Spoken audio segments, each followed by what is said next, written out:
Well, hey friends out there in YouTube land, Rob here. Today we're going to be talking about the HCX1500 by Panasonic. You can also find it in the 2000 and the CX10 configuration. I've been using this camera for 2 years now. I got it 2 years ago.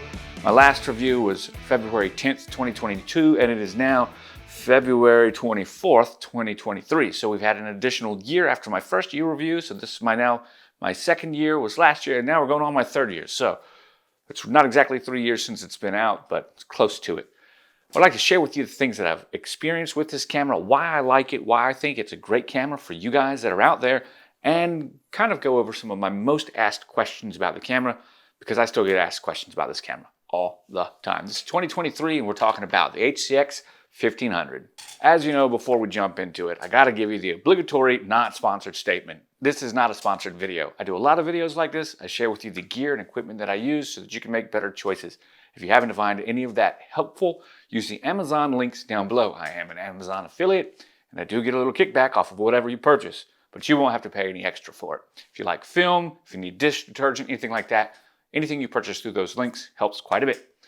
All right, let's talk about this camera real quick. Okay, so first of all, number one question I get, how is it in low light? And the reality is, if you know what you're doing, this 10-bit sensor, even though it's 1/2.5, which is a small sensor, is pretty decent in low light. When I use this camera in low light, I think about a wedding reception. Indoor wedding reception is usually pretty dark. And this is an okay camera when used at the widest angle, which is equivalent to about 24 millimeters full frame, at the widest f-stop, which is at 1.8. And it can do a synchro scan all the way down to 1/30 or 1/24 of a second. Those things together make the camera useful in low light. However, it incurs motion blur really bad when you tilt and move the camera, specifically panning. So when you're in low light, it takes just a little bit of thought ahead of time in order to make sure you get the most out of this camera. Now, that's not the only area where this camera has some troubles, right? You might see some troubles in color grading in low light, specifically because no matter what, sensor size is going to trump bit rate on the Kodak and the color when it comes to the sensor. So color grading or brightness grading in low light and general use in low light altogether in the situation I've explained are rough. The second thing that I don't like about it are the buttons. After 2 years going on 3 years of using the camera, I still don't like the buttons. I said it from my very first get-go. They're fiddly, they're hard to come to, they're hard to push, like they don't have the proper detent. You can't tell really where you are. There's no feeling about what you're doing. The rings are still kind of rattly. It doesn't really get picked up on the audio because I use an external audio handle and stuff like that. But those two things are the reasons why I don't like the camera. However, I still have it. I've got a love-hate relationship with this camera, and I think that's the way it should be. I really do like this camera for all the things that it's great at, and I get upset with it and curse it for the things I don't like about it, mainly the buttons. Okay, for those of you that can't stand anything else, now we're going to get on to the good stuff, the things I really love about it. But first, a question. What camera is this? Should I get the HCX2000? Or what about the CX10? Oh, I bought the CX10 and it's got more codecs and it's better than your HCX1500. Kind of. You might be paying for features you don't need. CX10 is specifically built for broadcast operations for news crew, documentary, and filmmaking, like event stuff, specific to uploads when you might need a specific codec, the P2 codec, which is something that news organizations use quite a bit, and you might need access to Ethernet, specifically NDI. Now, I don't use that feature, and I don't need the P2 profile, so I don't purchase the HC or the CX10, which is the $2,500 version of this camera. They look identical, okay? The body between the HCX 1500 and the CX10 and the HCX2000 is exactly the same. The body is exactly the same, with the caveat of an Ethernet port on the CX10, as well as an SDI, 3G SDI out on the CX10, as well as the 2000. Okay, that being the case, if you don't need those two things, you can drop the price rate down by about $500, $600, easy. So that's the next thing to tell you. The HCX 1500 in the United States is sold as you see right here. You can get it with the top handle separate for an additional $299. So you get this for $1599, $1600. You get this for $299, $300. You can get this, I've seen it as low as $1900 and as high as $2100. That's the pricing when you buy these two things separately. If you buy a bundle deal like through Adorama or something like that, then you definitely can get this camera, the 1500, and the handle for around $2,000. If you get the HCX2000, which in America comes with this handle, right? And it comes with the 3G SDI on the back. You see the spot for it that's not here on mine. If you get the HCX2000, you're going to be spending around $2,200 to $2,300 depending on the current sale at the time. If I did my math right, that's about $300 on the average less than buying the two things separate. What are you paying for? You're paying for the license and the additional equipment to use the 3G SDI. That's what you're paying for. It costs more. Panasonic's got to license it. You get to pay for it as the end user. If you get the HCX or the CX with it, which is the AG CX10, I'll talk about the naming convention here in 1 second so you understand. If you get the CX10, which is the broadcast version of this camera, what they consider new style, then all it does is it adds, of course, the 2000 accoutrement, which is the top handle, and the 3G SDI, and then it gives you P2 profiles inside, a couple of them in 720, 1080, and stuff like that, and then it gives you an Ethernet connector so that you can plug a USB Ethernet connector into here to plug an Ethernet cord into the adapter. Is it worth it for the extra $500 there? That's on you. Okay, let's move to the other thing that's confusing for new buyers.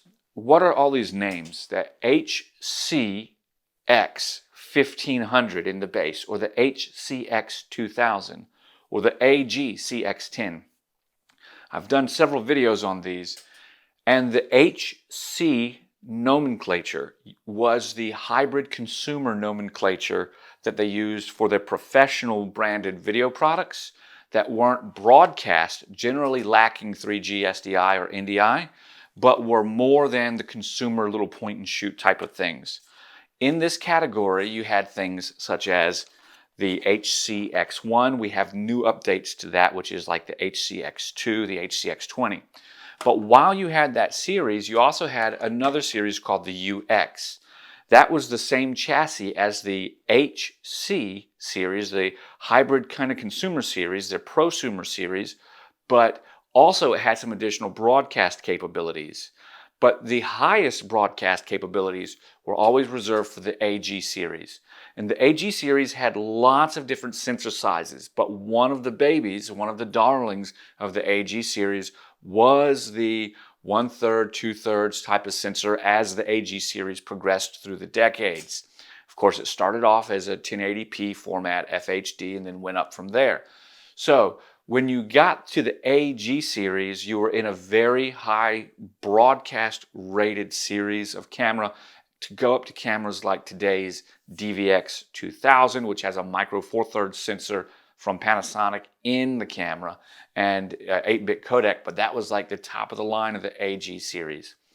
Today, that AG CX moniker is part of the AG CX350, which is the really big brother to this one, and what actually bore the series of this HCX 1500 and 2000 and CX10.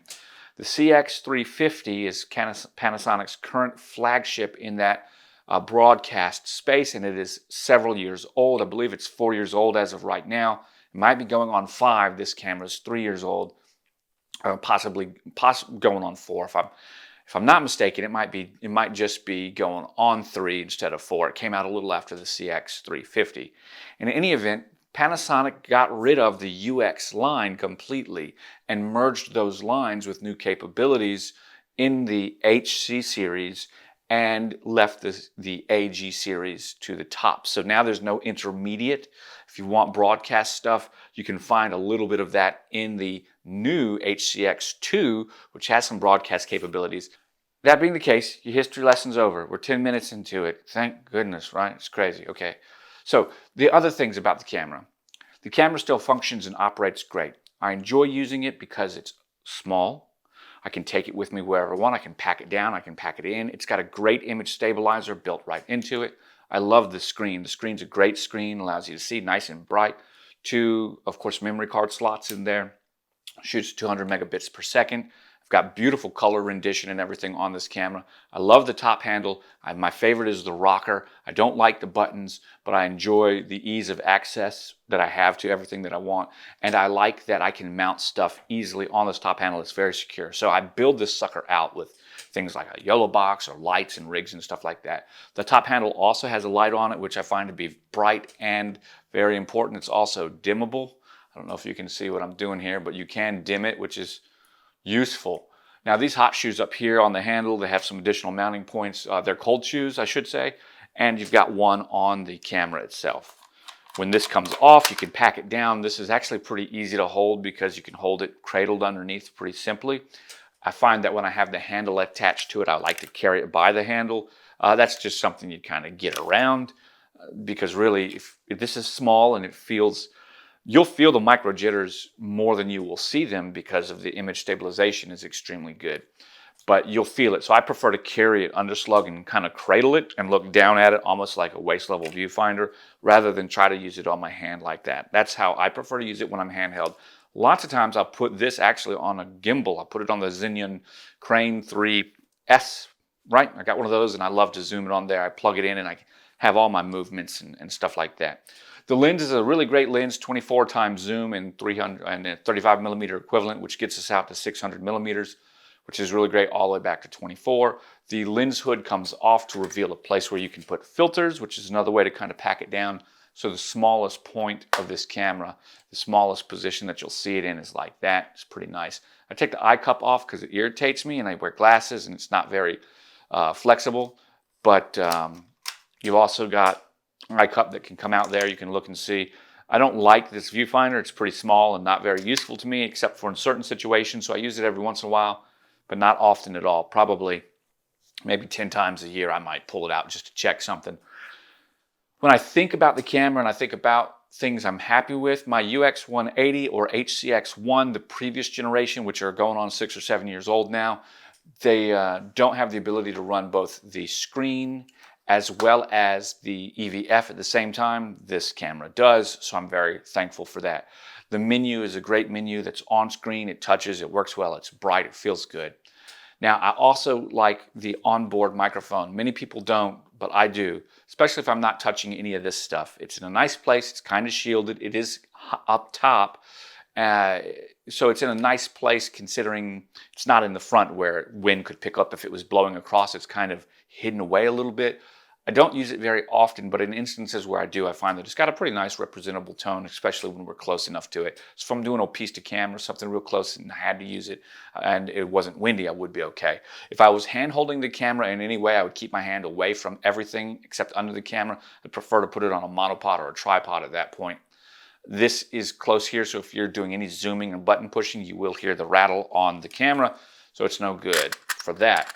But overall, it's real nice. Let's talk about this handle right here. I think this is required purchase with this. Even if you don't use it all the time, you're going to want it. You've got all of your types of controls for your audio right here, which is excellent, what you would expect. We're actually 24-bit, 48 kilohertz recording sample rate inside of here. That's an excellent sample rate for what we're going to do. In fact, you could do, I did weddings on that for years and had no problems. Only later on when I could get into the 32-bit float did I start worrying about 96K or 196K or whatever at 32-bit. And quite frankly, in all my years of doing weddings, I've only had scrubbed audio a couple times and I was able to recover it because I had multi-track recording and I had multiple audio sources. So that being the case, I think that 48 kilohertz sample rate at 24-bit, I think that's great for this camera. Although, of course, if we had the opportunity for a higher sample rate, I would like that. But at 24-bit 48, that's great. My UX1 or UX180 or HCX1 is actually 16-bit 24 kilohertz. So there you go. When I continue thinking about this, the fact that we've got our XLRs right here makes them easy to get to. open and add. I use pretty small XLR stuff when I connect things to it in order to make it simple and easy, meaning I like you to use a Sennheiser XSWD or things like that. Now I've found recently that I don't like the Sennheiser XSWD when I'm outputting from like my sound mixer, like from the DJ desk when they're outputting a channel for me. If I plug into my left or right and I bring it in, I've noticed that the XLR combo mics don't send out full range. Yeah, so great for voice, great for singing, which you would think is full range, but there's something I've noticed some problems with those in the past. That's a different story. So be kind of weary on the XSWDs. However, I still use them. They work well for voice. I like them for that. When I think about other things that I use right now, you are having some front light that you can see that's brought together. Check out, see, right? I'm giving some highlight accent lighting from these little guys right here. WeeyLite, these little lights right like this are perfect. They're really bright. Cost about 25 bucks. I have 5 or 6 of them, and you can do all kinds of just hue saturation and luminance. They can do everything that you might want to think of. As you might be able to see that we're kind of changing color a little bit. It's so bright, kind of hard to tell, but they've got all kinds of things, and I use that a lot with this. So when I'm in a room with a bride, I might put one of these behind her veil or something like that and shine a certain color through it, and that'll work well. So if I want something to add a little pop, this is not color correctable, so you got to use a correct orange gel over top of it if you want to do some color correction, or you could use it in conjunction with one of these, which you can do, of course, any color you want because it's LED, and you just dial everything in on these on the back. So when we think about how I use this piece of kit, you can see that it becomes something you kind of build out. Now, Panasonic included their new live stream protocol built into this, so you can go live on this camera as long as you have a internet signal or a hotspot from your phone, and that works really nice. It's tricky to set up, but it's easy to use once you get it set up. However, if you have YoloBox or access to a YoloBox, one of these little things like this is YoloBox Mini, I can put this on top of the camera and then live stream from this using an SD, well, a SIM card, a Wi-Fi hotspot, or an Ethernet connection. The reason that's important is because on YoloBox Mini, YoloBox Pro, InStream, whichever one of the YoloBox products you have, that is your entire live streaming studio. So you can do titles, you can have overlays, you can have transition videos, you can have transitions between them, countdown timers, waiting rooms, comments. You can schedule your stream, you can start your stream, you can stop your stream, you can do all that from here. It makes streaming on any camera much, much simpler. Consider I'm not putting my computer on top of the camera, I'm not putting my laptop on the camera. Something like this, a small tablet type of interface, works well on top of the camera. Now, you guys have seen that, but I wanted to let you know that this is how I usually stream and get my stuff out there. YoloBox will also allow you to have multiple inputs. So as you can see, I've got a wireless transmitter on top of my HCX1, and I will send that wireless transmitter to YoloBox for an input, and it is on top of here, so I have 2 camera inputs so I can switch between the 2 of them. The nice part is I can plug my audio interface into it, to YoloBox or YoloBox Mini, and now I can have whatever I want, audio coming in. Now, when we talk one more thing, this is my director's monitor that I use for YoloBox. You can see I've got a receiver right here. This is YoloBox Pro, with more inputs and additional hardware by just processing power speed, a little extra RAM, just like a Pro anything. It's got a little more to it. So I just pick whichever unit I need to use based on what it is that I'm doing. And because YoloBox is so cool, if one of my brides is somewhere far away from my wedding location, I can be here with my director's monitor. I can be live streaming to a private stream with one of my cameras, and then the YoloBox and the YoloBox Pro will network, right? And I can control the feed. So if I've got a bride coming down from a hotel or something like that, and I'm down at the wedding site on the beach, then that camera can be further than line of sight would be. So your wireless transmitters won't help there, but I can be live streaming with one to a private server that then the other box picks up. So it gives me basically infinite line of sight because it's connected wirelessly through the internet, like an internet connected camera. Although it doesn't function over the RSR system because it's not a connected camera in that respect. It's connected through YoloBox. In any event, this package, as you can see, is pretty small in comparison, which means when I go someplace and I need portability, I mean, really, I mean, these two are face to face right now. Which one are you going to choose? Like, which one? Obviously one is bigger than the other. Okay, so now I've given you my use case. I've told you about the history of them. We're coming on to 20 minutes-ish with this. Depending on the edit, you're about 20 minutes. If you're still here, thanks. A like and subscribe would be great. I've given you awesome information. The final thing that I'd like to share with you about this is how it really affects your use case out and about. A small camera like this with a small sensor is going to give you different requirements for use in light. Outdoors in the bright light, of course, any camera can look great in the bright light. And that H.265 codec, however you want to use it, you can MP4, H.265, you can use MOV, all that other stuff. The wrappers are fine. It's gorgeous. I mean, it's absolutely gorgeous. You're going to love it. And the color grading that you get with 10-bit is definitely noticeable. I never was one that had a problem with banding in my sky when I was outside because I know how to set my exposure, right? But some people get that problem. If you have a problem using an 8-bit camera like the Sony a7R2 or a7 III or whatever, I never had problems with banding with those cameras. So there's learning curves that you can get around. If you were having a problem banding with a camera like this, then the reality is 10-bit will help you instantly. That's one of those things you can walk into and enjoy because you have more colors to play with, so there's less likelihood of banding even if you don't have your exposure set perfectly. 8-bit, you have to be more careful with your exposure. How many stops dynamic range does this have? Well, the Panasonic doesn't post any specs. They do say the new HCX2, which is the big new one to this one with the 10-bit and the 1-inch sensor and all the new stuff that they've got. They say that gets, I believe it's 13.5 stops of dynamic range in their V-Log profile. Well, great. This does not have V-Log. It's got D-Cinelike. Well, it doesn't have D-Cinelike. It's got V-Cinelike and some other ones. I don't usually use those. If I need to, I can get it pretty flat. It's pretty simple. There's lots of programs or profiles built into it. I would expect that you're probably in the 12-stop range, 12.5 stops, maybe 13 stops. Remember, stops are like kind of half a stop is a big deal when it comes to things like what you see and don't see in an image. I believe Fujifilm Instax Mini Film has about 9 stops, maybe 10. Most Polaroid is going to have, or instant film is going to have around 10 stops of dynamic range. The cameras like the Sony back there, 14 stops, 14.5, I think they've been claiming for years. The Panasonic S05 like 14.6 stops or something like that. You notice the difference completely. This, if I had to make a guess, and it would only be a guess, but a guess based on experience, I'm going to say it's probably around 12 stops, maybe 12.5, maybe 13. I don't really think 13, but maybe, because it could be, but you're right around 12 stops. 12 stops of light from your brightest bright to your darkest dark.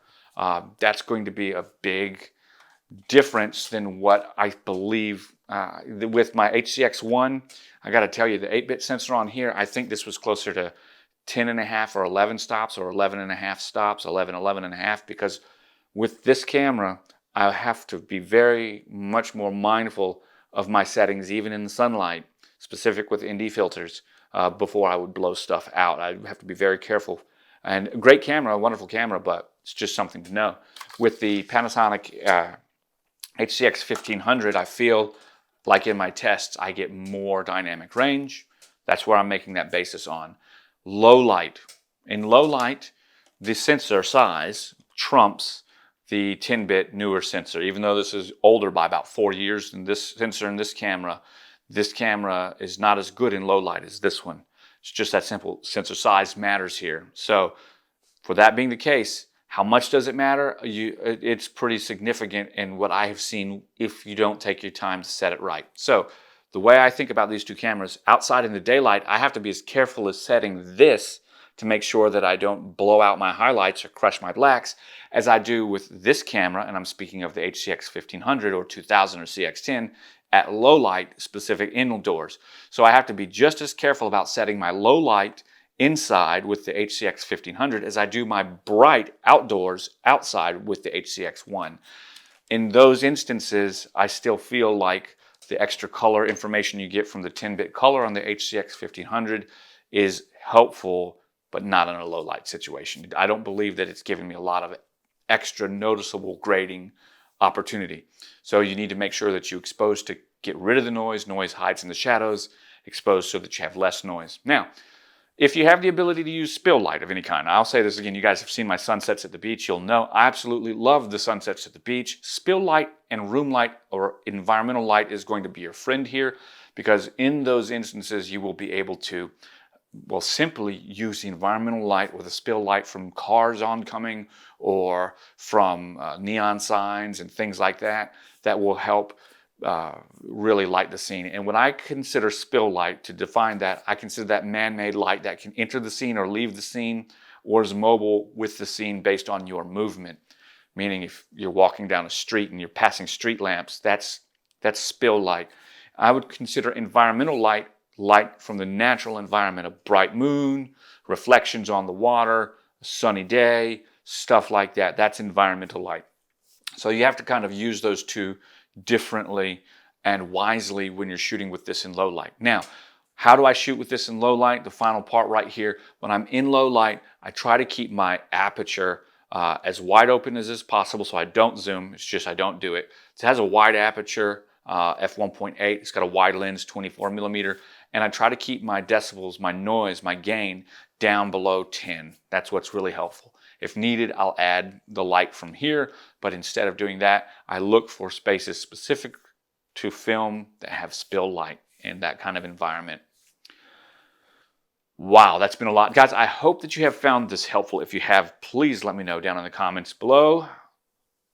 And don't forget to like, comment, and subscribe. Use those Amazon links. Send me a cup of coffee through PayPal if you would like. If you got any questions about YoloBox and how you can live stream your next event, contact me. We'll set up an email and a phone call. I'll help you out. Guys, I'm Rob. I want to say thank you for watching, and I will catch you on the flip side. Bye for now.